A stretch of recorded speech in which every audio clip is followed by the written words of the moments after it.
Bonjour chers frères et sœurs de Samuel Oni.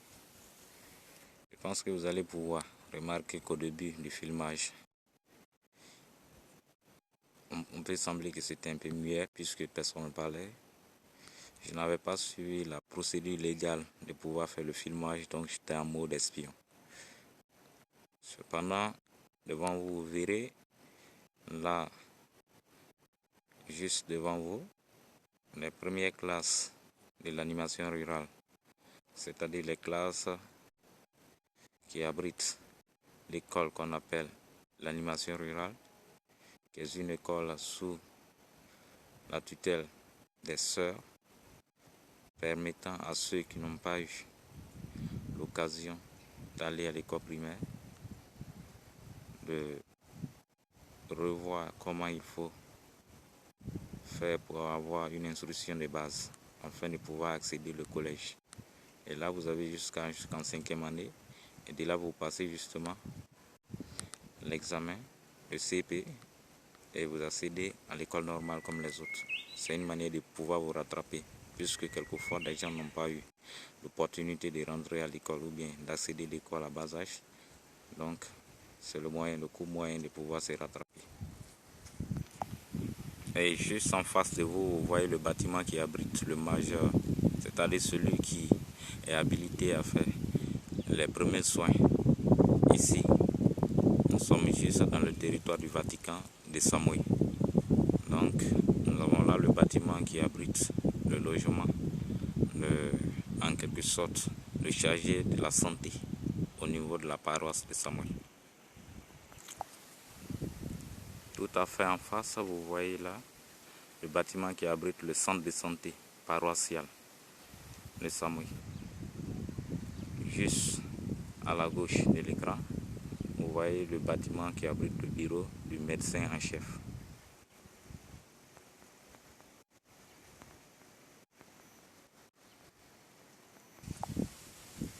Ici, vous avez un abri qui, en quelque sorte, sert de salle d'attente pour les patients qui doivent être examinés.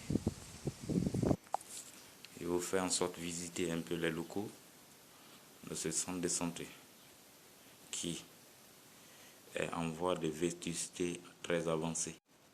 Mais vous voyez le plafond? Eh bien, ça c'est le bureau du médecin avec l'effigie de l'OCPH, puisque le centre de santé est sous tutelle de l'OCPH. Attendez par là, Organisation catholique pour la promotion humaine. Et c'est basé sur le développement de la santé, l'éducation et l'aide humanitaire par Caritas. Et en face de vous, vous avez la salle d'observation pour hommes. Et vous verrez à l'intérieur une chargée de santé, juste là, qui fait office de permanence puisque nous sommes en époque de fête. Donc le personnel n'est pas présent, seulement qu'elle doit assurer le minimum de présence pour ne pas que nous ayons en face de nous une maladie ou bien en face de nous une personne qui souffre. Donc certainement, elle se prive un peu du début de la fête pour aider ces personnes.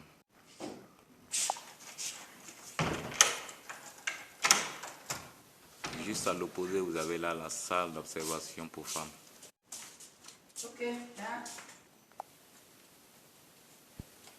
Et voici le laboratoire qui, en quelque sorte, sert d'analyser un peu le test qu'on a prélevé sur certains patients pour mieux être édifié sur le genre de peine ou bien le genre de maladie qui les fatigue. Ici, la salle d'injection. Et je ne vais pas beaucoup parler de ça puisque moi-même je suis quelqu'un qui a une phobie des injections.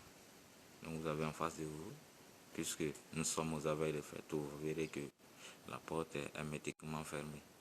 Mais elle est toujours de service. En grosso modo, vu de l'intérieur comme de l'extérieur, voici comment se présente le centre de santé communautaire ou le centre de santé catholique de Samoué, qui en quelque sorte permet d'assurer le minimum de soins qu'il faut pour les personnes de ce village. Donc nous allons continuer toujours notre parcours, notre périple, afin de mieux vous présenter ces installations qui, quelle que soit la faiblesse ou bien quelquefois le manque, mais arrivent à assurer le minimum de services pour cette population. Derrière le grillage, vous verrez toujours en fond les bâtiments qui abritent l'animation rurale de Samoué. Ce centre est en quelque sorte un centre d'alphabétisation et d'apprentissage de métiers comme couture, coiffure, pour ces jeunes filles et ces jeunes garçons qui n'ont pas eu l'occasion de continuer les études ou de débuter les études à bas âge. Comme je l'avais dit précédemment, que ce centre permet à ces personnes de se retrouver, de se recaser, de se remettre encore à avoir de l'espoir par rapport à leur vie. Et nous continuons toujours à vous présenter ces bâtiments afin que ceux qui rentreront en possession de ces images arrivent à avoir une pensée positive pour ces personnes et à une pensée positive de la bonne marche de ce bâtiment.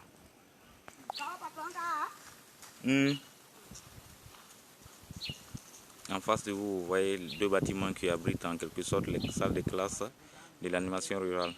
Et vous verrez juste ça devant moi. Ces bâtiments ont été construits depuis 1936 et ont abrité des personnes qui, à quelquefois, servent dans l'administration guinéenne et quelques-uns sont déjà à la retraite. Ces bâtiments ont été d'abord construits bien avant l'indépendance de la Guinée, grâce aux pères français, grâce à la religion catholique qui s'est installée ici il y a de cela plus d'un siècle. Donc nous avons bénéficié de ces bâtiments qui datent de l'époque coloniale, coloniale comme je le dis, qui ont abrité en quelque sorte des personnes qui servent aujourd'hui à la cause commune de notre République guinéenne. Derrière cette végétation, vous voyez un bâtiment qui abrite les dortoirs des sœurs qui s'occupent réellement de ce centre de formation, de ce centre qui permet à ces enfants de reprendre le chemin de l'école ou bien d'adopter un métier à leur sein. Donc, grâce à ces sœurs, il y a encore de l'espoir. Ah oui, voici maintenant, je vous présente l'église en format extérieur de la paroisse de Samoué, l'église Saint-Augustin de Samoué.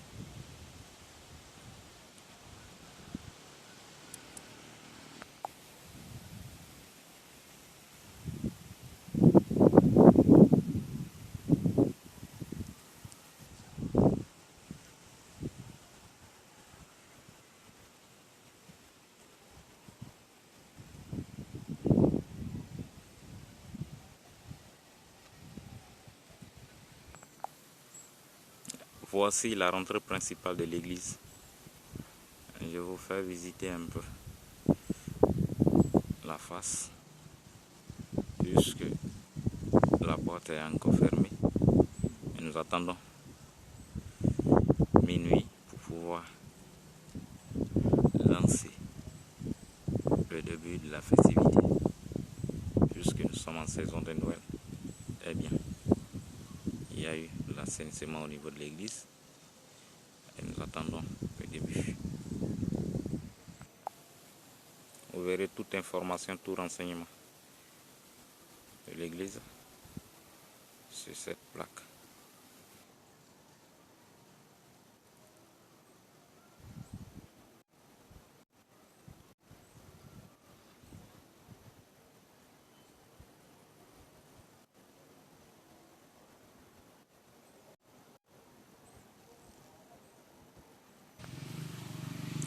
Et voici en face de vous la grotte qui abrite notre Sainte Vierge Marie, qui veille sur l'église de Samoué.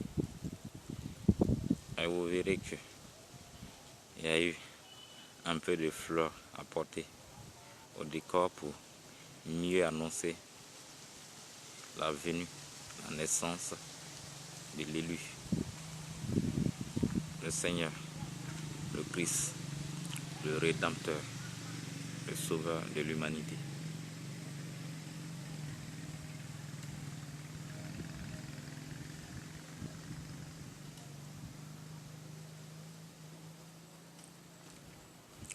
Je vous déclare que le filmage s'est fait le 24 décembre 2015 par le fondateur du groupe, Samuel Onita Dorowoka, juste pour en quelque sorte amener ceux qui sont loin de leur origine, ceux qui sont loin de Samuel, de pouvoir renouer, de pouvoir revivre ce qu'ils avaient l'habitude de faire. Et puisque quelquefois nous sommes tenus de ne pas être sur place compte tenu des travaux, bien compte tenu des études que nous devons poursuivre loin de Samuel. Mais quand cela ne tienne, ces images viennent pour en quelque sorte vous revigorer et de vous donner un peu de tonus par rapport aux préparatifs que nous adoptons ici pour la fête de Noël.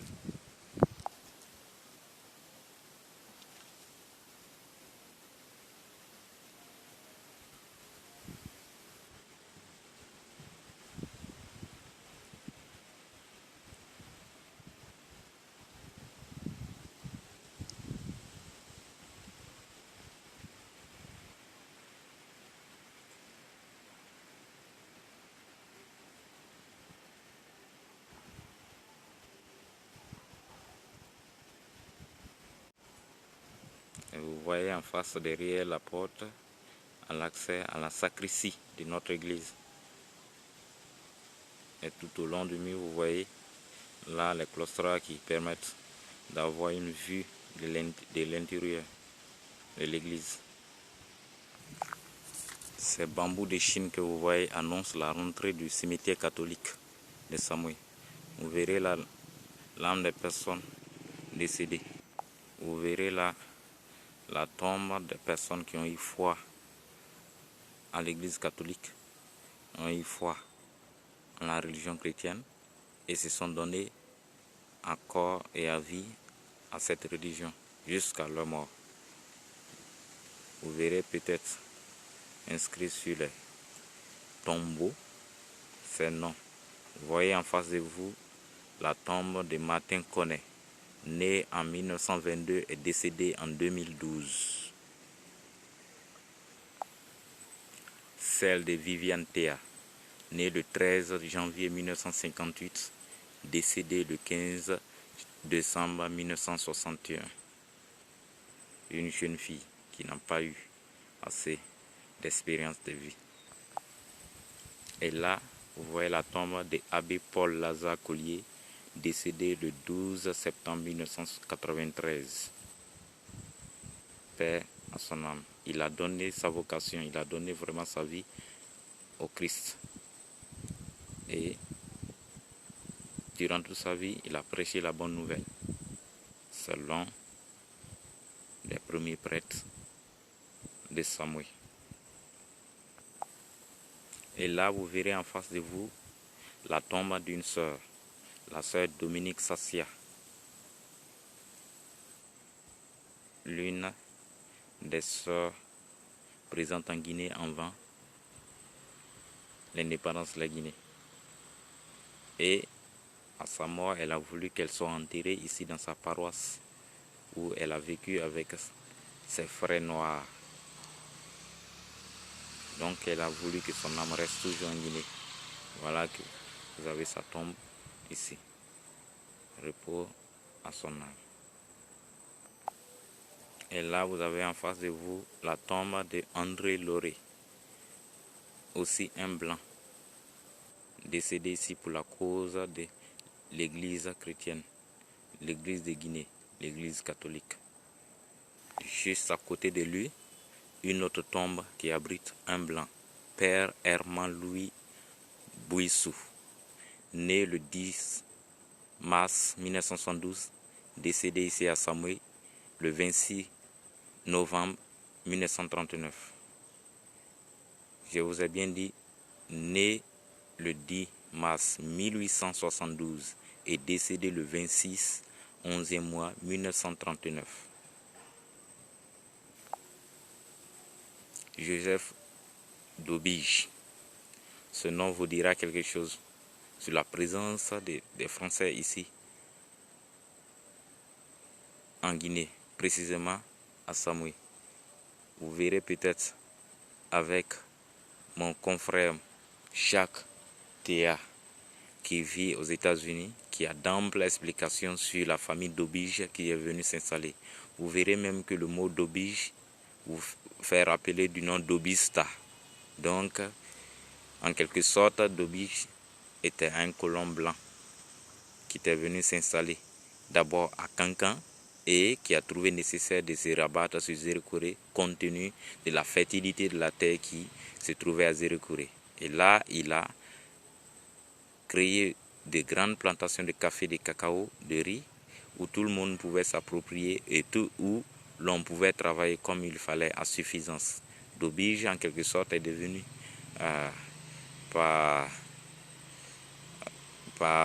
comme je peux le dire, une manière de dire où l'on trouvait du travail en excès. Ou même si tu avais un handicap, tu pouvais trouver du travail quel que soit ton handicap.